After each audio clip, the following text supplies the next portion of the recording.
Siyakuthokozela kakhulu ukukhuluma nawe. uNkulunkulu akakulonde kubusise. Iminyango yempumelelo ivuleke yonke.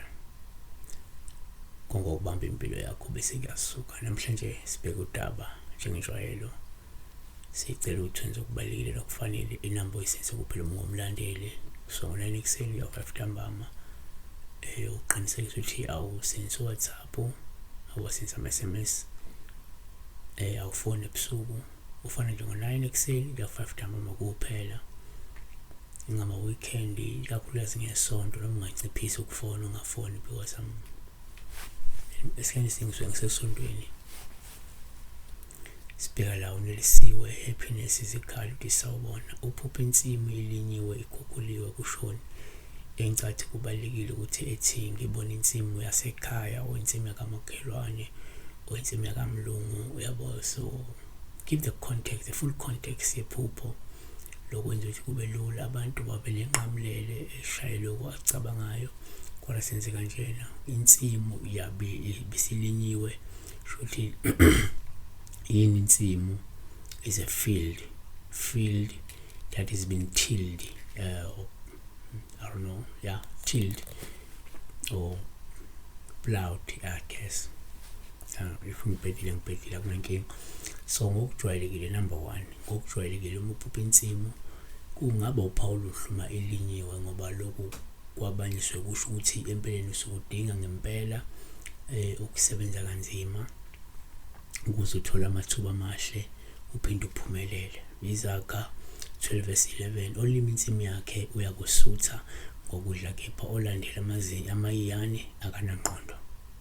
Kanti Izaga 28:19 olima insimu yakhe uyakusutha ngokudla kepha olandela amayiyane uyakusutha ngobumpofu.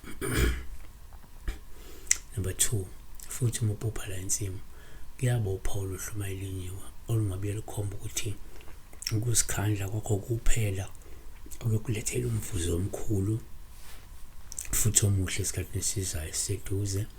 Izaga 12:14 umuntu uyakusutha ngokuhle ngesithelo somlomo wakhe nemisebenzi yesandla somuntu iyawubuyela kuye.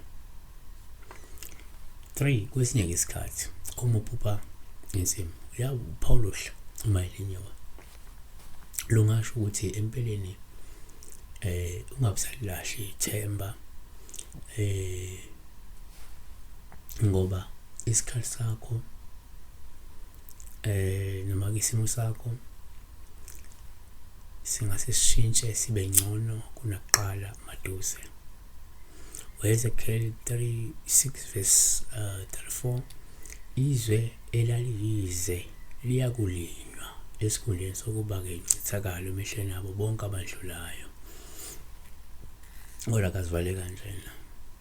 Number 4, ngokwesintu uma uphupha insimu uphawu lobo mayilinyiwe lokhu kuyaye kusho ukuthi ungalindela isikhathi esibi sosizi nezinyembezi nokuthi-ke ungase wembathwe yifela imnyama ngenxa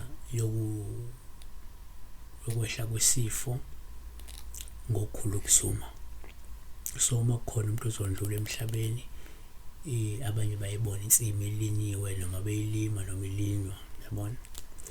uJobe 1:14 kwafika isithunywa kuJobe esathi izinkabi bezilima imbongolo ziklabile eceleni kwazo lapho amasheba etheleka azithatha isinciko azibulele ngosiko lwenkemba. Mina ngedwa kuphela ngisindile ukuze ngikubikele. So lokho besikubheka okuyi-4 okungachazwa iphupho lokubona insimu ilinyiwe. uNkulunkulu akubusisa.